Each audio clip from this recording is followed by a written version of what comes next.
UK, so we can start. So welcome all to this AFINet webinar. My name is Emmi Kauppila and I am one of the trustees of AFINet and secretary. And a few words about the AFINet. To begin with, Addiction and the Family International Network exists to bring together practitioners, researchers, policymakers, and experts by experience who are all interested or involved in the effects that someone's problematic use of alcohol or other drugs or gambling has on the other members of their family and on other people close to them. We have, at the moment, more than 850 members from 58 countries across the world. And you can learn more about AFINet from our website. I will put the link to the chat. And if you are not already a member, you can join for free by completing the application form on the website. Among the things that AFINet does are our conferences and our webinar series. In alternate years, we hold either a face-to-face conference or an online conference. The last one was a couple of months ago in September 2024. It was online one and a great success. And the next face-to-face conference will be held next year in May in the lovely and interesting city of Quebec, Canada. The call for abstracts is open now, and I will put the link in the chat as well. So please consider submitting abstracts, and I really hope to see many of you in Quebec in May. The programs and the recordings of all conference presentations going back to our first online conference back in 2021, they are all available on our website. So the presentation that we are going to hear today is part of our webinar series, and these webinars are free, but as a small charity with no funding resources, donations from those who attend the webinars are always welcome. And the details on how to make a donation are on the website. The donations are used to run our website and to give bursaries for people from low and middle income countries to attend our face-to-face conferences. So the technical side of these webinars, like running the video conferencing systems, making the recordings, and so on, this is undertaken by two of our colleagues from Finland who work at the A-Clinic Foundation. So huge thank you to Sari Jurvansuu and Janne Takala from Finland. This webinar series has been running since October 2020, and like the conferences, all presentations are available on our website. So if you want to catch up on the wide range of excellent and fascinating presentations we have had from all over the world, like from Australia, New Zealand, through Indonesia and Malaysia, through many, many European countries, from Canada, USA and Brazil, they are all available on our website. But today's webinar comes from Canada, and it is my very great pleasure to introduce 3 speakers for the price of 1 today. So to briefly introduce the speakers, first, Professor Trembly, PhD psychologist at UQTR, Quebec, Canada, is the scientific director of the Rescue research team in Quebec, Canada. He is interested in the role of a person's family and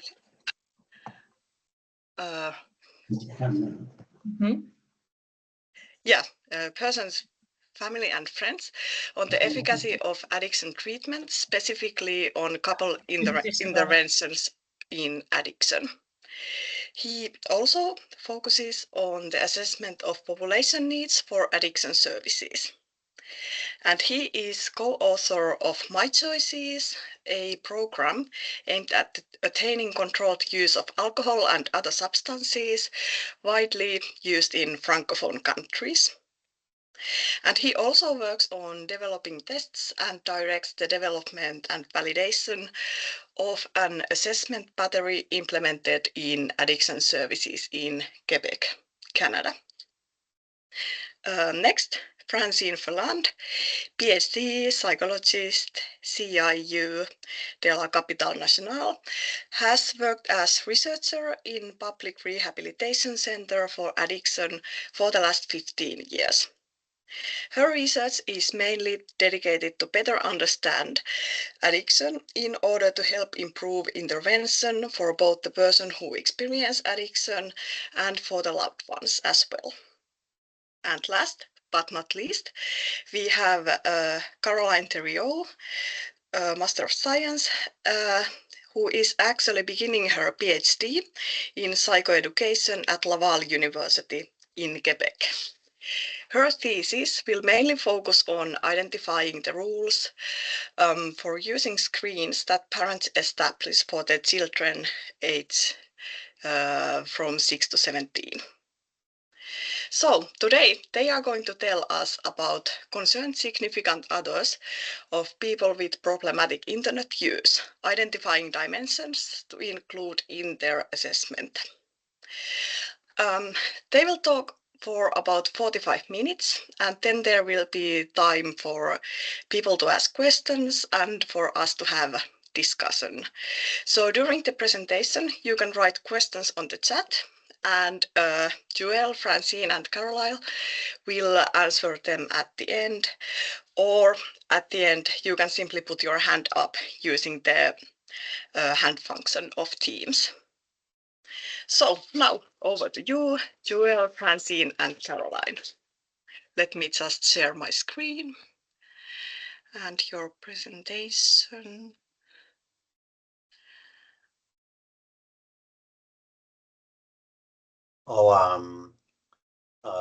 Amy, I will share mine because I think I added a few things yesterday evening, so I think it's like always last minute That's perfectly fine. Things.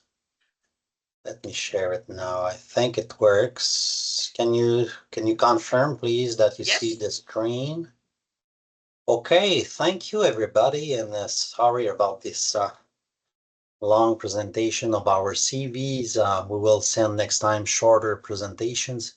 Thank you, Amy, for this excellent intro to the conference. Thank you so much. So here today we present the work of the famous Caroline Theriot, who is she is one of our excellent students. This is the work she did at the master degree. So she will present her results, and we will present the protocol, the results, and also the I will at the end of it present also where are we going with all this work, because this is a piece of something bigger we are working on to assess family members' strength and difficulties they have when they present into services. So the title concerns significant others of people with problematic internet use, and I was thinking about that, Richard, about our description of AFINet. Does it include family members of people having an addiction to internet or screens or video or things like that, video gaming? So we should possibly add it. This is where we went on that part. So we presented ourselves, different people. You want to say a word, Francine and Caroline, each of you? No, Amy did a really good job, so we can go through. Okay. Caroline, you want to say something, or? No, just go ahead. Okay, thank you. Okay, simple things, but quite astonishing. Using internet is a day-to-day activity now.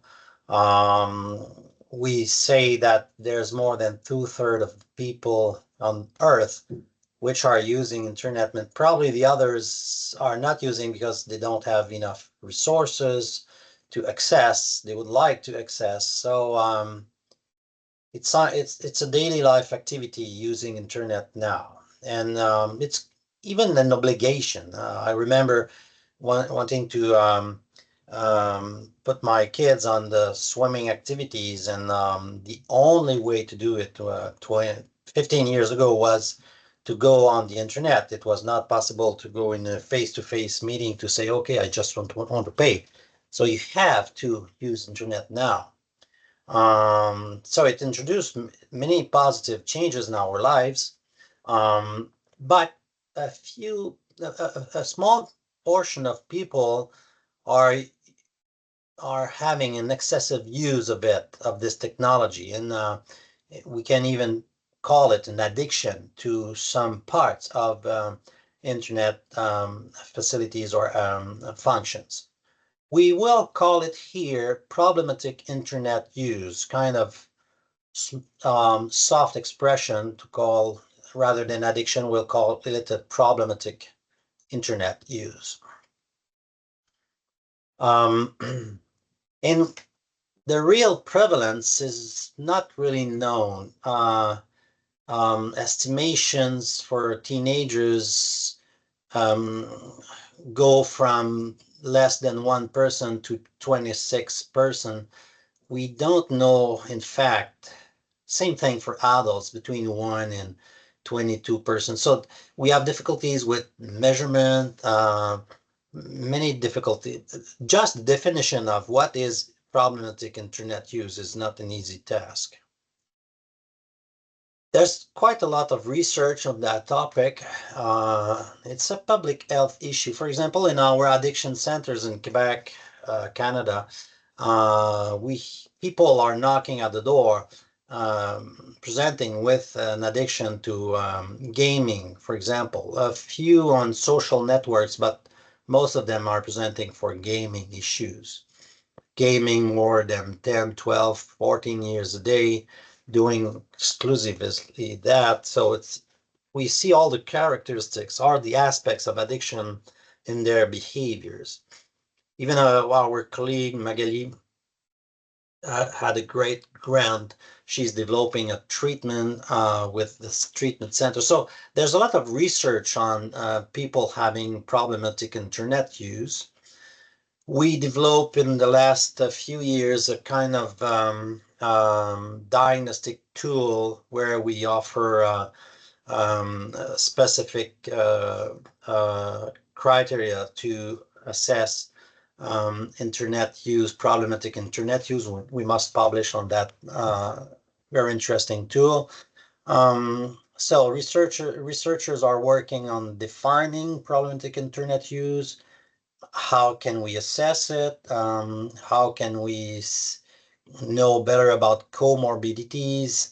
Of course, treatment consequences or risk factors. But really, really, really few, and Caroline will talk about it, studies are preoccupied by concerned significant others of these people. And this is the challenge we took with Caroline, saying, oh, are you interested of doing that job of going through the literature for that? Still me, I think.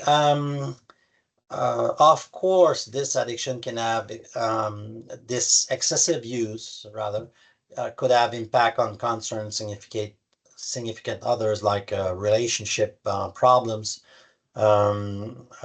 create feeling of missing out, or create couple difficulties or conflicts, or even separation of divorce.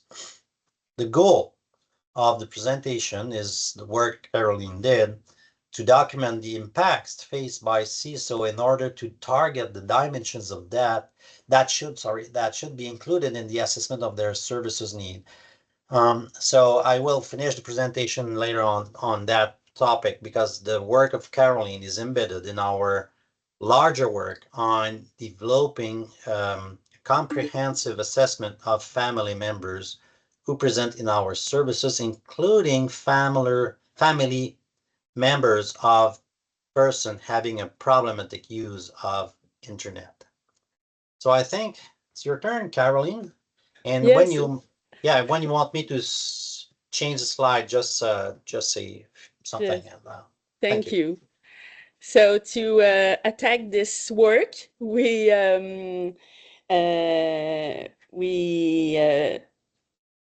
began a literature search. So it was in December 2019, and we searched it in 4 databases.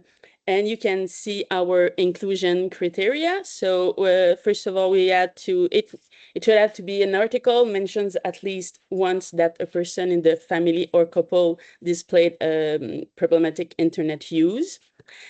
Also, the concerned significant others view was directly reported either through questionnaires or interviews. Article describes an intervention program or questionnaire intended for concerned significant others, and also articles had to be published between 2000 and 2019 and written in English or in French.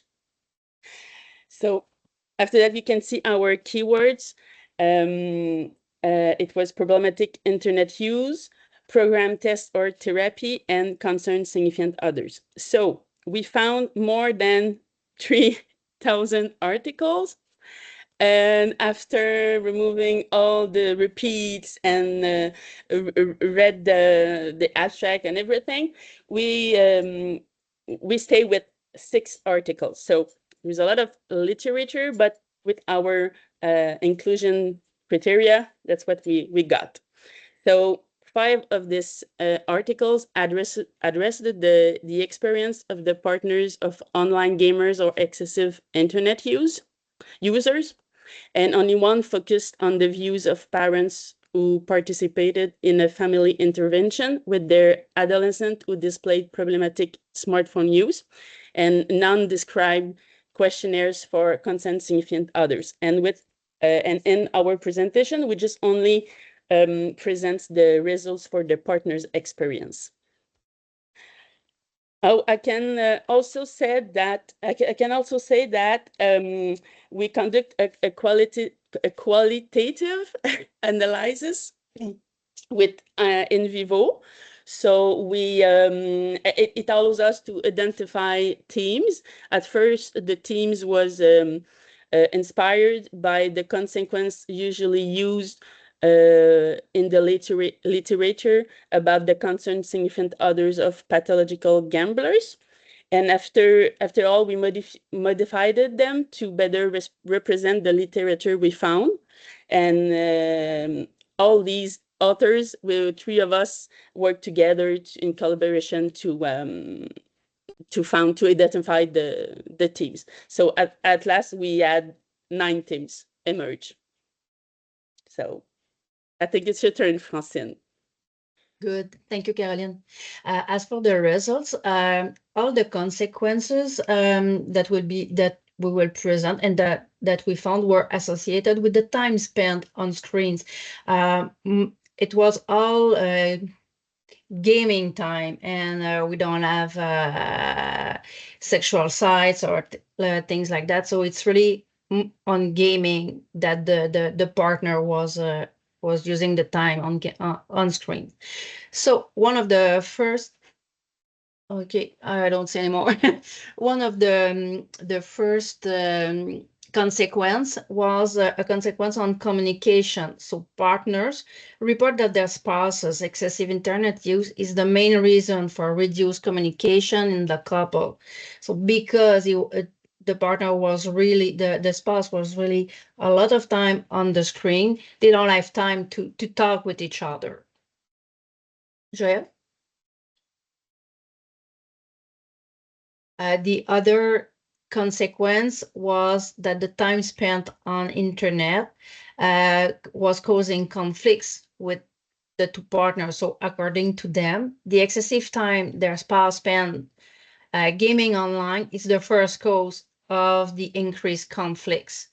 The partners also declare that over time, the nature of the conflicts change and became increasingly focused on the uneven distribution of family roles and responsibilities. So at the beginning, when the time on internet or the time gaming became also increased, they had more conflicts, but with time and it intensifies. So the conflicts, the reason of the conflicts changed a little bit. It was not as much on the time spent, but what were the consequences of that a lot of time spent.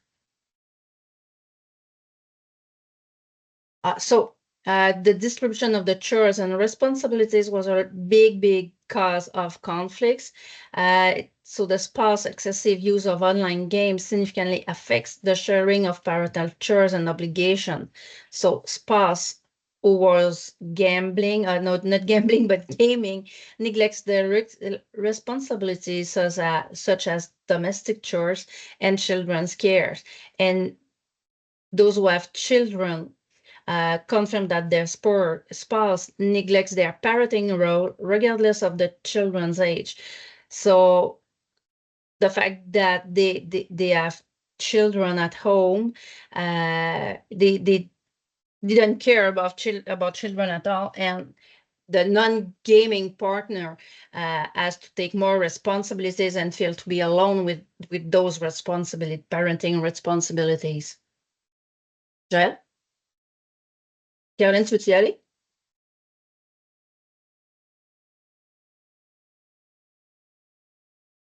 Yes, I can continue. Another consequence is the financial problem. Losses are directly related to register fees and the purchase of items for online games. And I think I remember that the spouse who was playing or was using internet don't ask for the partners to do this purchase online, and there is indirect losses occur due to the gamer general neglect of family finances. It can just don't go to work because he spent all night long on the internet, so he miss work for that. So that is another financial problem, another consequence. Just a minute, Yep. Caroline. Just I don't know if you are gamers or not, but to game and to be, I would say, a real good gamer, you have to be you have to have a big computer, a really performant computer with headset and everything. So it costs a lot. And also to play the games, most of the games have items that you could buy online to improve your game. So all those things to buy to be good and to have a real good play cost a lot. And those are the cause for the financial problems. That's true. Another consequence is the psychological and emotional impacts. The partners of spouse who make excessive online gaming experience negative emotion like powerlessness, despair, anger, resentment, and feeling of being neglected. They also begin to doubt of their own ability to manage the excessive gaming of their spouse. There is also the partner perception of their spouse is also influenced by the excessive gaming, so it can perceive them with less self-control. After that, we got an impact on intimacy. Just before Caroline, just to add a few small sentences. This perception of lack of self-control impacted the trust the partners had toward their gaming partner. So the trust is kind of a theme that is recurrent and coming through our couples treatment of gambling and substance addiction too. This is there's the gaming, but the real impact is on the trust between the partners. Sorry, Caroline, I just wanted to add that. It's perfect. So there's also an impact on the intimacy, emotional and physical intimacy decrease when the spouse engage in excessive use of online games. An easy example is that they don't go to bed at the same time, so it reduces the opportunity of intimacy. And also at the same time, it can stimulate a feeling of rejection, which then leads to become more, it leads the partner to be more distant by reducing their interaction and refusing intimacy. So there is a both effect so on each other. And finally, we found that the partners develop some coping strategy to deal with the psychological impact and daily consequence. One of them is to justify the amount of time the spouse spends online by attributing benefits to this activity. So they rationalize it to understand it. So example, they better they prefer to know him or her at home, so they know where he is or where she is, and they also can consider it helps to reduce stress. So they found benefit to it. After that, they use internet forums to talk, exchange ideas, advice, and support with other person who have the same situation, who live the same situation. And finally, they take interest, and they can also take interest on their spouse activity online and begin to play with them to have a time together. So this is the coping strategy. I don't think it's mine. And I guess Joël, tu veux que j'y aille, puis tu continueras avec la suite de où on est rendu?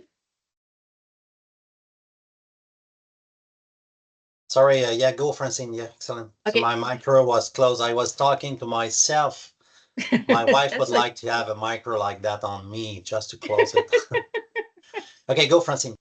Okay, so the partners of problematic internet use person face many consequences because of the internet use of their spouse, mainly in that study that was gaming activities. Those some consequences are quite similar to those of what we see in other addiction. I would say also, as in gambling also, as they need support and help, it is important to assess correctly their needs before they start treatment or services. So it's actually what we are doing, trying to create an assessment questionnaire or interview to really target their specific needs and address them when they come to service. Yeah. So yeah. And if I can add just something that it's about, we have, if I remember well, we had 3 articles about gaming online, and we get 2 articles on excessive use in internet. So we got both, but in our results, some is more about gaming and other is about internet use. And remember, we didn't review. We review a lot of papers, but we kept only a few because our criteria were to be sure we got the opinion directly from the family member, not asking the person who is gaming too much or using too much internet about his or her opinion of the impact on the partner or on the family members. We wanted papers where they interviewed directly the or by questionnaires or qualitative interviews, the family members, and this was sparse. There were not a lot of it, of course. We also wanted papers where they have a minimal estimation of the severity of the internet use, because everybody is using internet, so we can write papers doing a study with the students at the university, and we then have a publication. But in fact, do you have a kind of estimation, a questionnaire, or a one scale, one item scale, or anything that is describing some severity of use? Because we are working for addiction centers, so people who are coming present with quite some severity of their use of internet. So, and this is why we found so few papers. This is a result by itself, showing that the field is publishing a lot of papers, but papers targeting family members directly and having some estimation of the severity of the internet use are very rare. Yeah, there's not a lot of it. However, as you saw, the main results we got are quite congruent with what we see on experience of family members of substance users and on the experience of family members of or surroundings of gamblers, about the interpretation they do concerning the addiction, about the time, how time is overly used for the addiction, and the abandonment of family, emotional exchanges, responsibilities, and the distance that is created, or the conflict, which are two sides of the same thing, created by this, and the progressive distance the family members are taking, and then using strategies, coping. So we can see the excellent model developed by Jim, Richard, and Lorna. We can see all these steps into the family members' experience of living with someone who has an internet addiction.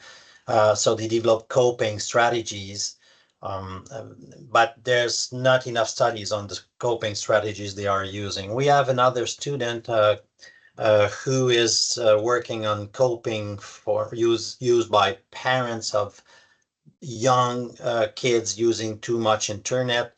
So we're working on that. So these are the references Caroline reviewed. Perhaps in the last 2 years, there were other publications since the end of her work. We could see it probably.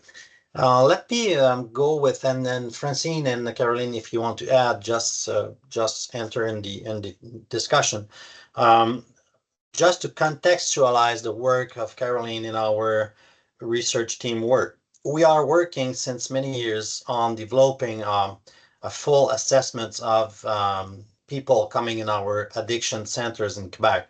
So it means assessing youth and adults having difficulties with substances, gambling, and gaming. Three.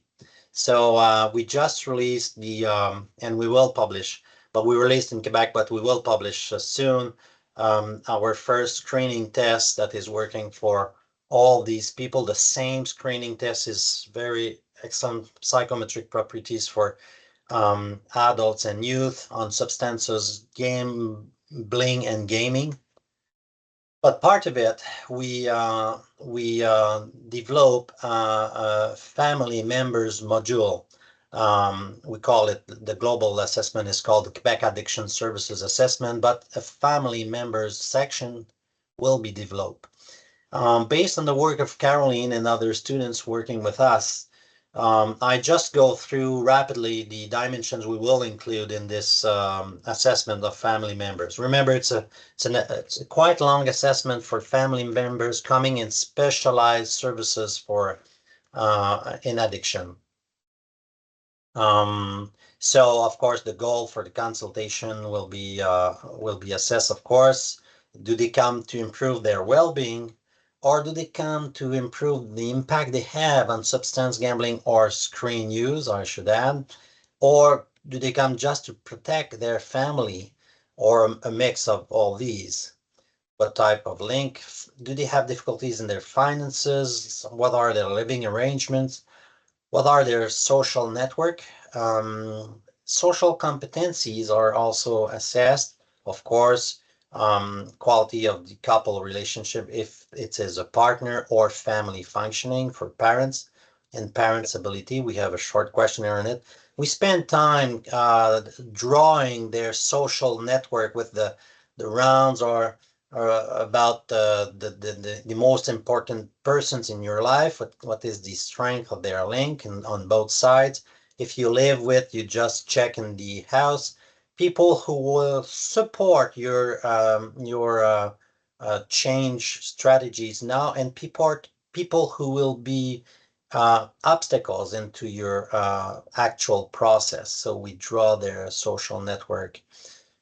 We go through rapidly their legal situation, a lot of questionnaires on psychological health. You can see all these topics, and with the preoccupation of assessment of positive things like resilience, gratitude, meaning of life, not only difficulties you have, importance of your cultural belonging, or even your spirituality. We also ask the family member to assess, the best as she or he can, the severity of the addiction or the problematic use of internet or gambling or substance use of the loved one. One of the scale we use is kind of very rough scale like that, where you, sorry for French writings here, but here on the left side you can see nothing, light, moderate, high. So for each month, going back retrospectively, the last 12 months, how was the global severity of their use of substances, gambling, or internet at each month? And it provides the scores from 0 to 30 to 0 to 36, sorry, because it's 0, 1, 2, 3. So it's kind of rough estimation, but also we estimate what is his or her motivation to change, roughly. How is he functioning? These are small scale, 0 to 10. How is he functioning on employment aspects, domain, or family contribution to a family task, his body psychologically, etc. So kind of rough estimation of the severity of the addiction, because we have people who are coming for addicted people who are in a very, very low level of functioning. So we need to know that he's not cleaning himself anymore, or these are very low level of functioning. We must know it. What's the impact on you? What kind of coping are you using? We are validating a new version of coping questionnaires. Probably it will be available in 1 year and a half, something like that. And we go through your perception of addiction. So what do you think? What are your beliefs about addiction? Is it something chronic? What do you think about relapse? Do you think you must go through abstinence or moderate use? What are your roles into it or not? What are your explanations of the sources of addiction? We are asking questions about your hope or vision of the future with this person. Sorry. And I think this is all. So I'm done. So this module will be available in 2 years. We are still working on it, and we are still going through the validation phase of this project. So I think I stopped the sharing. In Amy, Yes. I think this is your turn. Yes, exactly. Thank you so much for this fascinating presentation. It was so fascinating to hear about this. And as someone with background in gambling research, much of what you just shared of the experiences of the family members really resonated deeply with me. But now we open the floor for comments and questions. Please raise your hand if you or use the chat function. Let's see. No comments in the chat at the moment. Aha, Richard, go ahead, please. Well, I hope the internet lasts well enough for here. Firstly, thank you three very much indeed for a really interesting and excellent presentation. And I think the area is both fascinating and open for the work that you're doing. I think it's really important that we clarify early on in looking at this as in a sense, a new form of addiction being presented in a new way, that we think about affected family members early on and work out how we can assess the impact on them. I thought your comments about the similarity with findings from other areas was not surprising. I think addiction is addiction. There are obviously differences, but there are huge similarities as well. But I have a whole range of questions, which I'm really keen to hear your answers to. I'll just ask one or two now, and then I'll stop.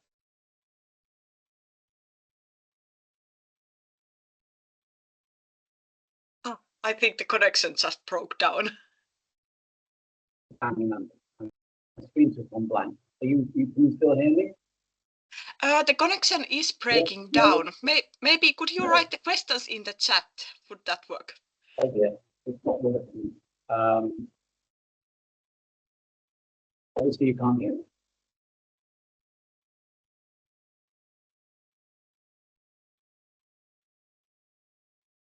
Hello. Hello, Richard, your connection is breaking up pretty badly.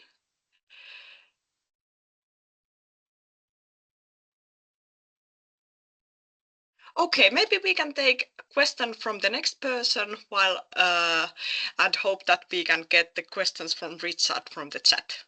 But Anja, would you like to continue, please?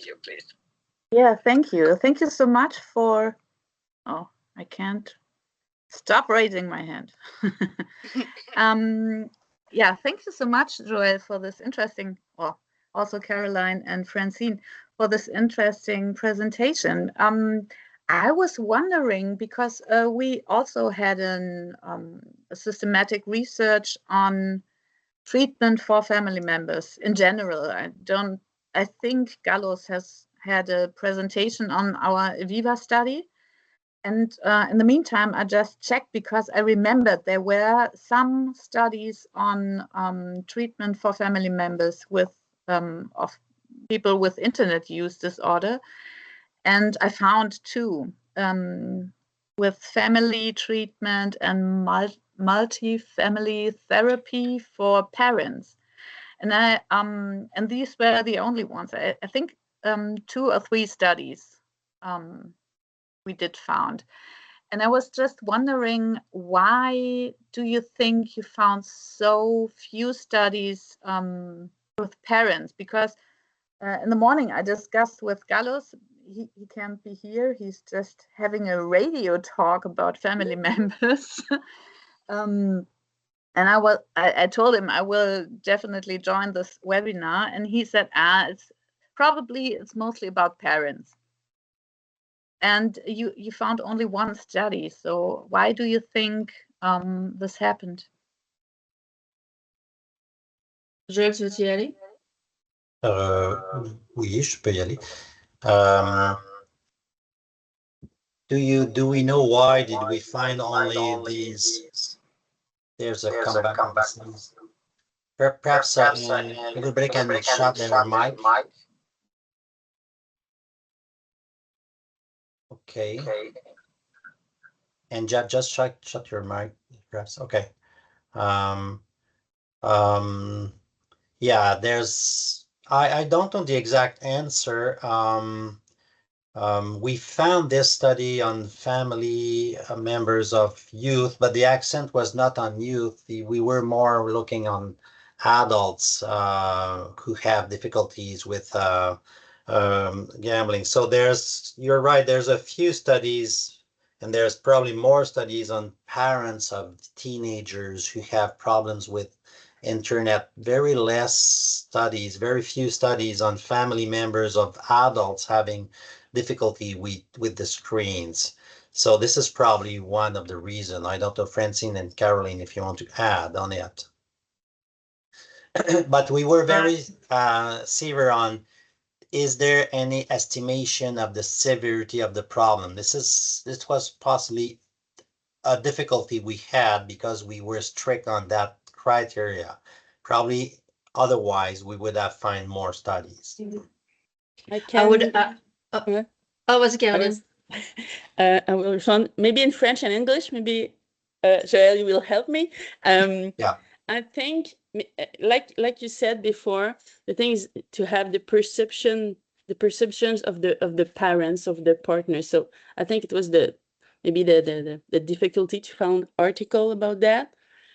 We had some literature about like des opinions de cliniciens ou des formes there de were thérapie. many opinions of clinicians or specialists describing the treatment they are doing, but this is not what we wanted. Caroline, just continue. Yeah.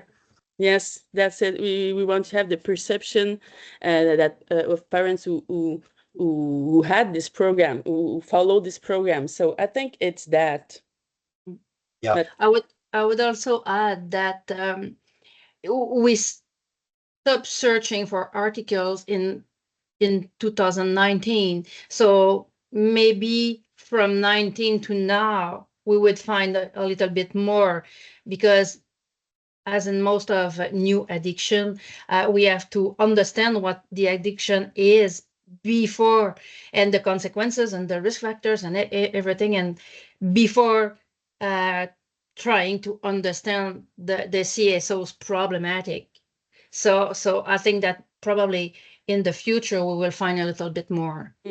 And we found also like adolescents or young people who said like, I've got this consequence in my social life with my parents, but it was from the young person and not from the parents. So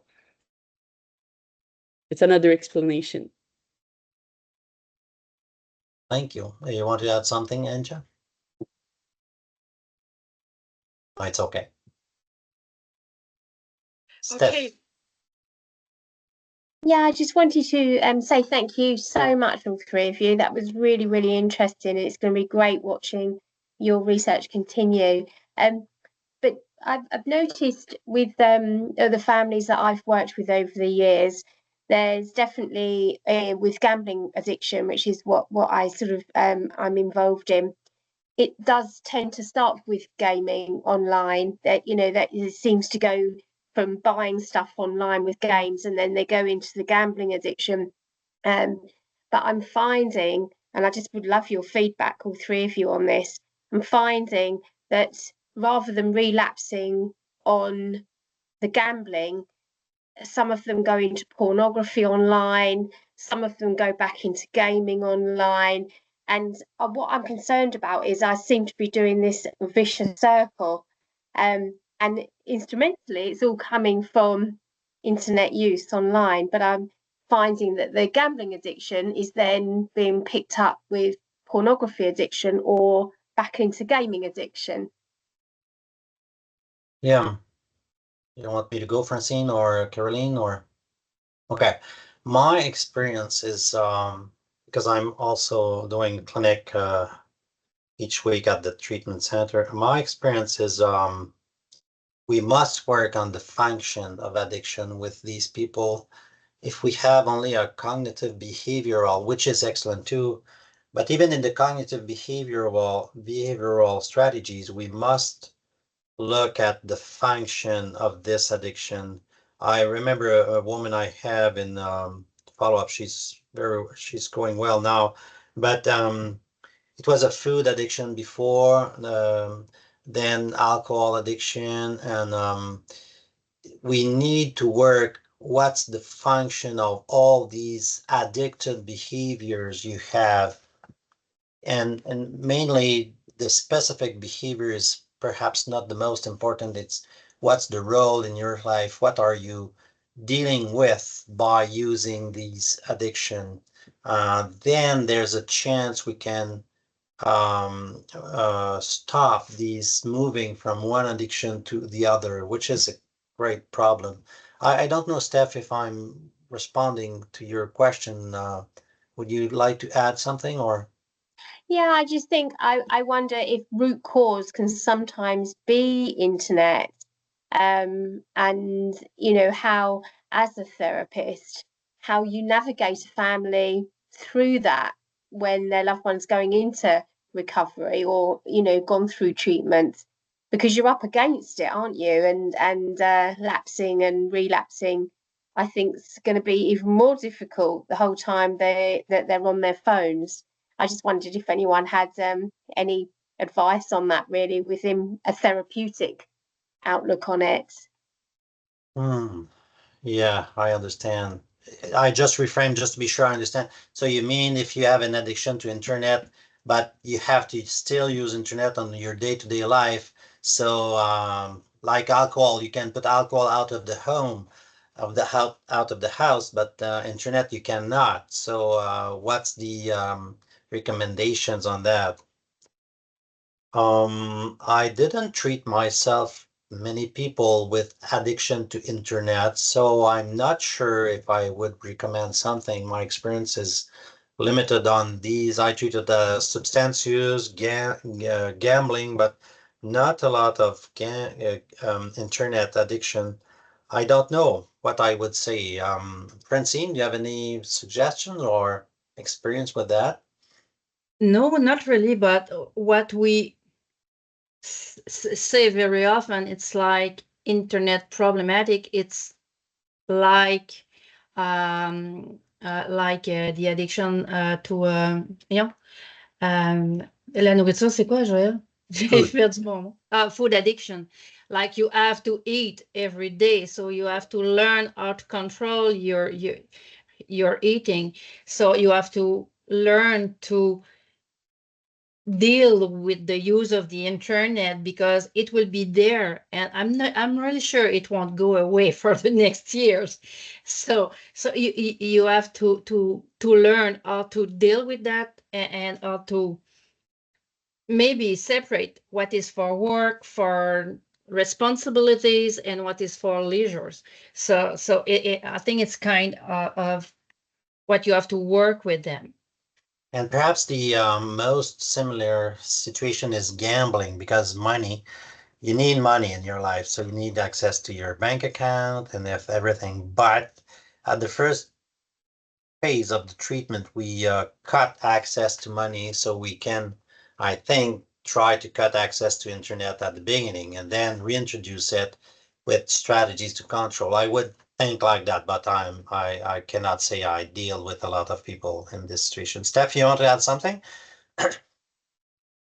No, that's perfect. I mean, it is about weaning off and then weaning back on when it comes to the internet with the gambling addiction, isn't it? But I just thought it was interesting how these can evolve. And most of the addicts that I've spoken to in recent times, it has started off with gaming on the internet. But thank you so much. Thank you. Thank you, Steph. Just to add a little bit. We as a conclusion for another project. I hear myself. Okay, we created fact sheet to help clinicians work with the CSOs. So we and it's really helpful. It has 5 different topics to help them, give them tricks to work with CSOs based on their needs. So we distribute them in the public centers in Quebec. So and clinicians find it really helpful for when they work with the CSOs.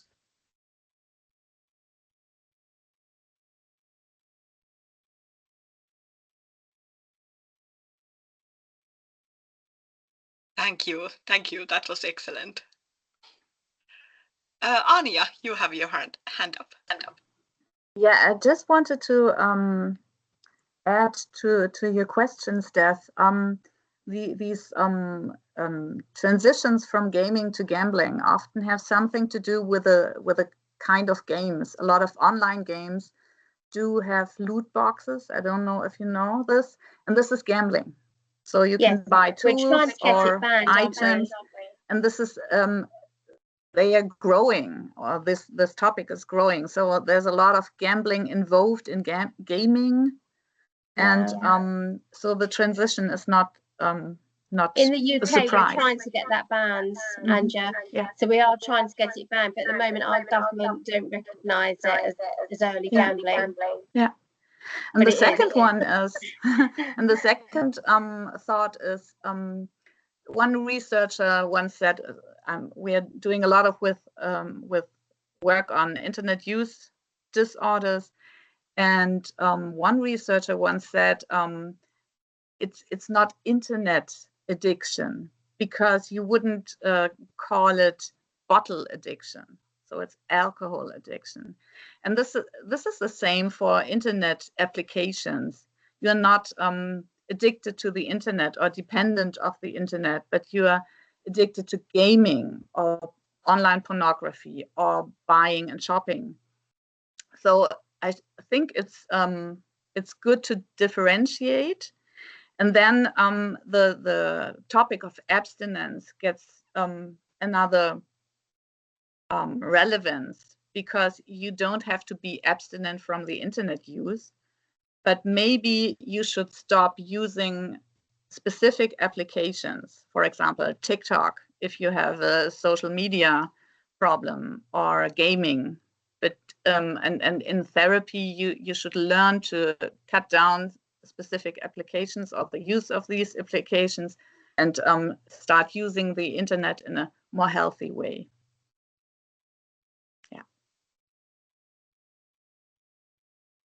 Yeah, and some people, let me answer to some web demands in the chat.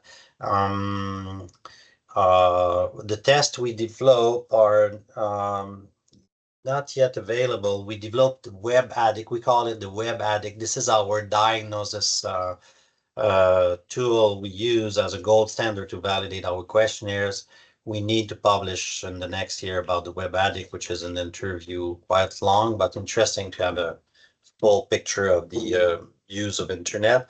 We also have on our website, and I put the link on the website, on the chat, sorry, about we develop a small DBA internet, and we recently put the new DBA DEBA about the all addictions, so substances, gambling, and internet use. I agree with you, Anja, that when we talk about internet difficulties, we divide it into 4 categories, and there's more than 4. But what are your difficulties with gaming on the internet? What are your difficulties with social networks? Or difficulties, we even included TV and series, because parents are coming to treatment bringing their teenagers saying he has difficulties with internet. Oh, and you as a parent, how much time do you spend listening to series during all night long? So everything is on the web now. So and we develop a 4th category. We called it all other activities on the web, except pornography. We didn't include it for now. About what you asked, Richard, of course, when people are coming in treatment, they say as a family member that the person has difficulties with internet.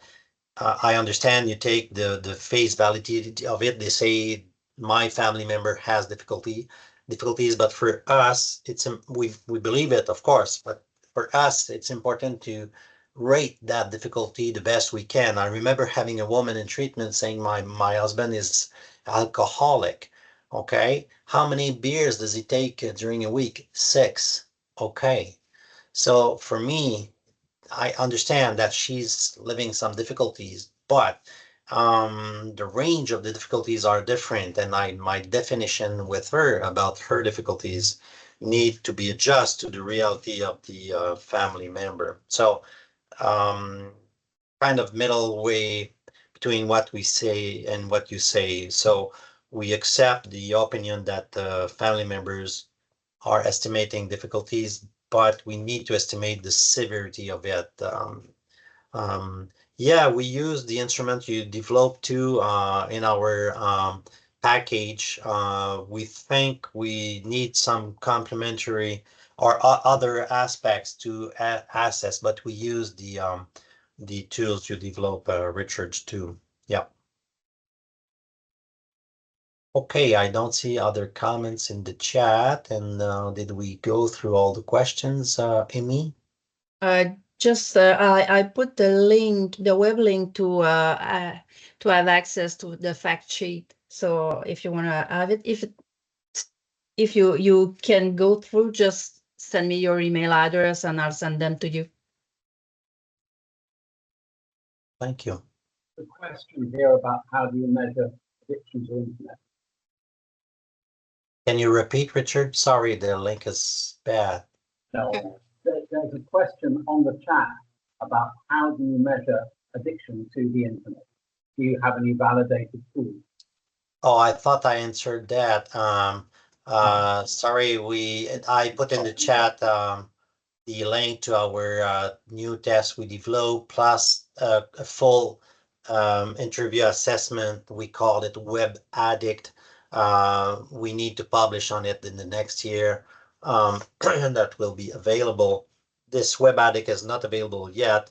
We need to publish on it, but the small screen, we call it the DB, is already available on our website. This is a screening tool. The full assessment is not available yet for the internet difficulties. Okay, other questions, or are we done? Yes. Yes, I would like to ask you that based on this review, what would you say that are the most pressing gaps in the literature regarding the CSO of people with problematic internet use?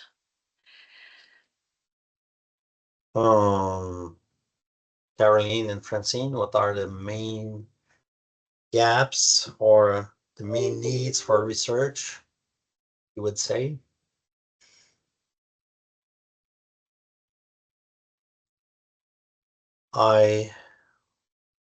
You go for Caroline, yeah. It's sure for me. It's been a long time that I work for that article, so I'm sure there is work done in this meantime. So I would like to ask directly. I will ask directly people, family members. I think that's where we are now. So yeah, so probably the main gaps are the full description of the family member's experience as family member. I think it's a need.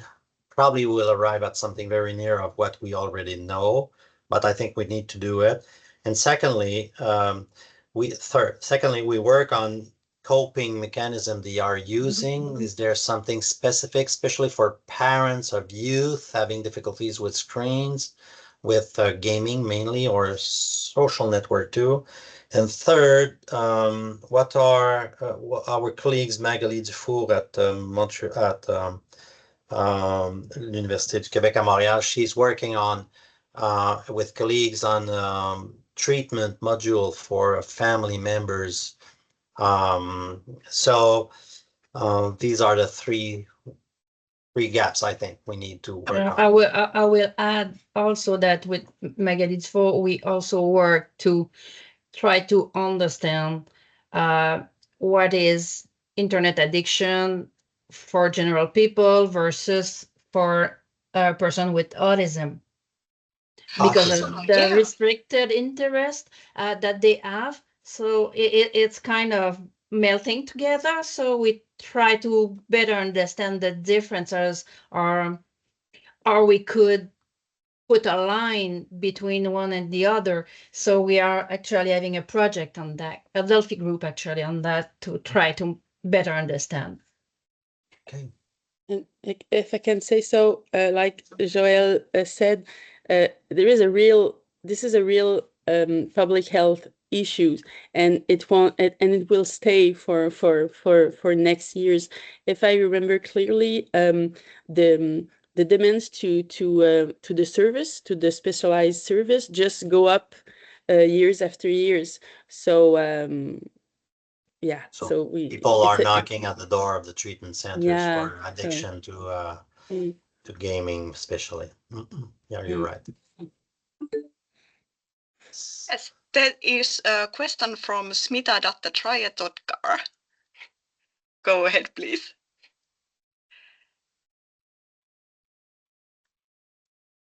Hello, hi. Hello. Sorry, I'm new to this group. First time I'm attending this small group meeting, and thanks to Dr. Richard because I have met him in Delhi. So I'm currently working with Sangat.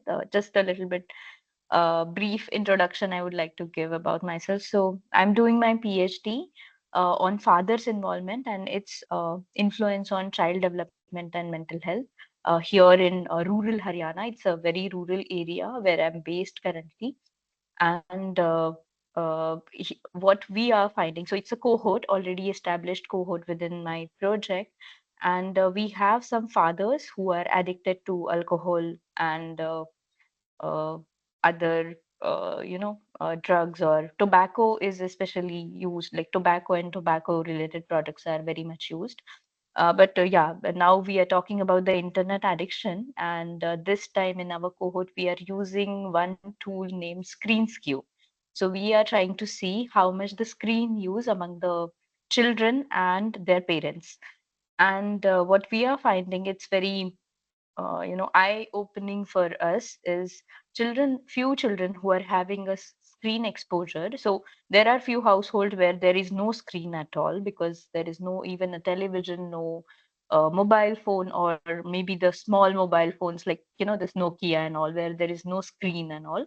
But a majority household which has screen, and the children are using the screens or mobile for gamings more than 5 hours, and this is huge after their school hours or before going to the school. So I would really like to understand the definitions of internet use, like internet addictions, like how we are defining addictions. So I would like to see whether the children we are working with are addicted, or it just because they have access, they are getting used to it. And these children are not even older than 10 years of age. So my concern is, if we are not making their parents or the children aware right now, it will be very difficult when they get into their teenage, or in the future. And in India, there are hardly any kind of facilities which are there in the outside of India. So, and especially in the rural area, we are not even able to refer them to centers, proper centers where they can actually go and fetch treatment. So that will be really helpful from all of you if we have any measurable tools, or any kind of papers which I can read, go through, and think through. Yeah, thank you. Thank you so much. Yeah, we can send we'll send to you, Emmy, some links we have to our material, because some people in the web said they were not able to find the links we presented, but the criteria are the one we use, Smita, are kind of obsession people are developing toward this activity. The time spent, we use the 40 hours a week as a criteria. When you spend 40 hours in a week to something like internet, it's too much. It's a lot too much. It's a high criteria. We can use lower ones, but the number of hours, 40 seem to be a quite interesting one. When you're there, it's quite sure you have a kind of addiction. Also, the cravings people have when they are not in front of the screens, they are thinking of it and they are they strongly want to go back in front of the screen, and the loss of many other aspects of their lives. They are losing or not going to social activities, not doing their responsibilities, losing motivation to school. So the invasion of this activity into other domains of life is another criteria. We also use the lack of control, of course, the feeling that even if I don't want to use, I'm not able to stop. Um, yeah, the 40 hours is more for adults, you're right. We should have criteria for youth. We should ask to our colleague Magali, who is better than mine. And finally, we also use the criteria of opinions of family members. What do they think about your gambling or gaming activities? Yeah. Yeah, I think I'm done, Francine or Yeah, I Caroline. just want to precise that for the number of hours, we don't calculate in that hours for work or for school work or things like that. So beside of work and school, if you do more than 40 hours a week on the screen is kind of a lot. And also it's well accepted that 4 hours a day, it's the number of hours to begin to face consequences because of your screening time. Yeah, so we don't calculate the time you spend on screens to work on your obligation. It doesn't count. Just the time you spend outside of it is, yeah.